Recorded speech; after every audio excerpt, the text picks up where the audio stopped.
Google has just released an official preview of its new devices that will be presented on August 13th, but for some reason, almost a month before their launch, Google is already publishing these kinds of teasers.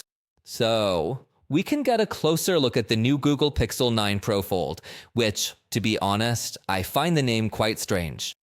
I don't know why they take the same name as their flagship device and add the word Fold, when they could have perfectly said Google Pixel Fold 2, or I can't even remember if we're on the third generation.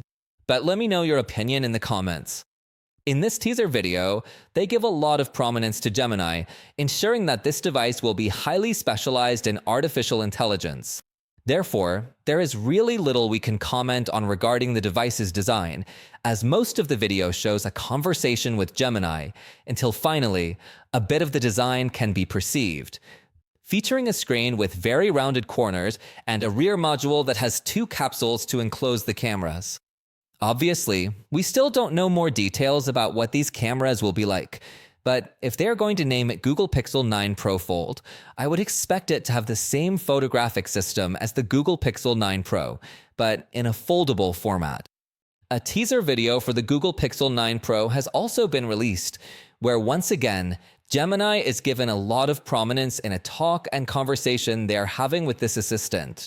In the final part of the device's design is revealed, and in fact, a bit of pink color is shown. And finally, the design of this rear part is shown again, where there is a rather large raised capsule. It seems that now the camera module will not be a complete strip, but will have an island design. However, it appears that they might incorporate metal in this part to place the 3 cameras. The design looks nice, I like it because it continues under the same pixel line, but it does look different from the previous generation, which is something that is often very difficult to achieve, so kudos to the Google design team. Hopefully, they won't disappoint us with the hardware, which generally in the Pixels is a bit lacking.